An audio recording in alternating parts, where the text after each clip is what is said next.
Hey everyone, welcome back. So today I'm going to be discussing what contracts are the best to run with a couple of experiments that I did, and I didn't run that many contracts, but I think it will give you a pretty good idea after all the changes and after all the patches that have gone by which one you should be running. So I didn't run every single different type of contract because that would be a waste of time, and there's a lot of contract types.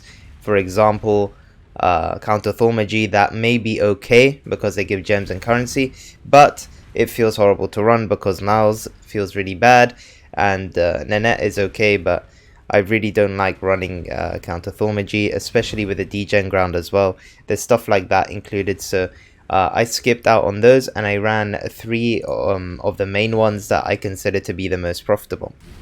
So I ran deception, demolition, and lockpicking.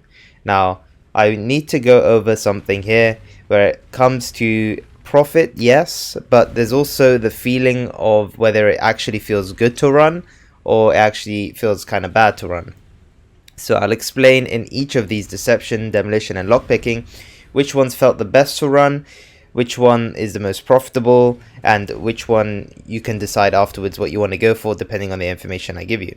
So now I bought these contracts about a few days ago. Now the chaos price is constantly changing, so everything is a bit, it's hard to get data for today's chaos rate because chaos is always changing.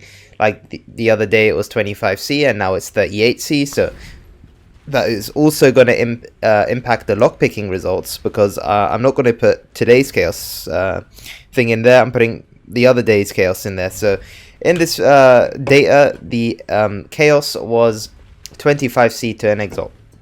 Something you need to remember.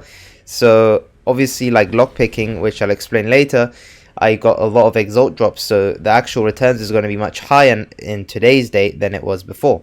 Anyway, so we ran 54 of each, and I know it's not that much, but it actually takes a while to run these guys, so I didn't want to. It took me about 3 hours to 4 hours depending on which one I ran. Deception was definitely the quickest, and then lockpicking, and then demolition. I'll explain why in a bit. So with deception, we invested 3 chaos for each one, so that's 162C. We got back 689C of mostly liquid items, and then obviously here we minused the returns from the investment, and we made 527C profit. Now, deception, I'll talk about it. It feels really good. Now, firstly, you have extremely liquid chaos because you get loads of stacked decks and you get ancient orbs from the chests. Now, this makes it very, very easy to just, instantly sell those things. Those things, ancient orbs sell straight away, harbinger maps sell straight away, stacked decks sell straight away almost. So this felt really good, and another reason why deception felt really good is because once you collect your item and then lockdown happens in the area, there are no doors to open again. Deception is a special one where you can just run straight out without having to open any doors after lockdown, which is so good, and this is what made deception feel amazing to me. So if you guys want a fast, profitable, easy to sell your returns, I highly recommend deception. Now we'll go into demolition. We ran 54, we got each one for 1C, so it's a lot less investment, and we got back 675C, and then we made 621C profit. Now demolition is the most profitable here, however it's not as nice as deception. Vinderi, which is the one you should be using for this, I use Gianna for deception over here because you get the extra blueprint reveals at a discounted cost, so when you do grand heists you can get cheaper reveals. Anyway, demolition, Vinderi, any demolition you use, even whether you use Tibbs or you use Huck or whoever you use, I don't know why you'd use Huck, but yeah, if you use him, it's actually really buggy. So when you open a chest, sometimes they'll try and open that same chest. If there's 2 chests together, they'll try and open the same chest with the bomb that's already exploded, and it will keep repeating the animation, which is really frustrating, and you have to keep moving around until your Vinderi or whatever goes into the right place to explode the chest. So it does bug out sometimes, and sometimes they also get stuck behind the chest and they can't explode it, so you have to walk away from the chest just to unlock the chest, and that sucks. This increased the amount of time Demolition took. It took way longer than Deception, so it is more profitable.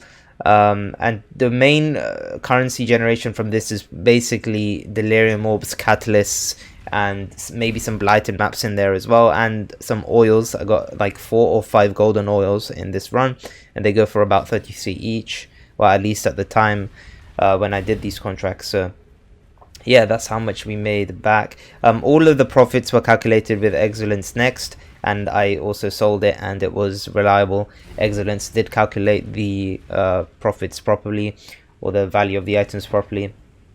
Okay, now for the big one, lockpicking. We ran 54. We got them for 5C each, and over here we got 721C back. We got 9 exalt drops, and we did use the Regal to exalt trinket because it'd be kind of a waste if we didn't. And I ran the 3% one over here. Nothing else on it, and I ran this trinket for all of the tests, so I did get exalt drops in the other ones too. So I ran this trinket because I feel like you kind of have to. I mean, I don't think lockpicking would be as profitable otherwise. 9 exalt drops is kind of crazy, only for 50 contracts. So yeah, and then our profits were 450C. So the reason why the profits were lower here is because lockpicking is much more expensive to actually buy the contracts. So you're probably wondering, where did I buy the contracts from? So let me just get that out for you. Okay guys, so over here I went on the Forbidden Trove Discord, and I went to bulk want to sell, and I would go all the way to the present, and I would just find, look, lockpicking 5C each, have 100 plus, and then you just message them, can I buy, you know, however many you want to buy. So this is where I bought all the contracts in bulk. There's no way I was going to individually do that. So yeah, I highly recommend you go to the Discord. I will leave it in the description down below. So lockpicking, now it didn't feel as good as Deception when it came to speed, but it was still very satisfying getting loads of exalt drops, and now exalts have gone up. So when the exalt went back to 38C, these returns went to 900 chaos instead of 700, so this would be the most profitable pretty much to run lockpicking. And I don't recommend you run lockpicking without the exalt trinket. I really highly recommend you get the exalt trinket, whether it's 2%, 3%, or 4%. Obviously 4% is the best, but it's the most expensive. I personally used the 3%, and it worked out pretty well for me. So I highly recommend you guys run Deception if you don't have a trinket. I really think this is really nice to run, and it feels really good. You get loads of ancient orbs if you want to use that and use them for yourself even. You get loads of stack decks if you want to gamble a little bit, and you get all of that stuff. So yeah, let me know what you guys think. If you ran any of the other ones and you think they're more profitable than these 3, then let me know as well, and I will see you guys in the next one. Bye bye.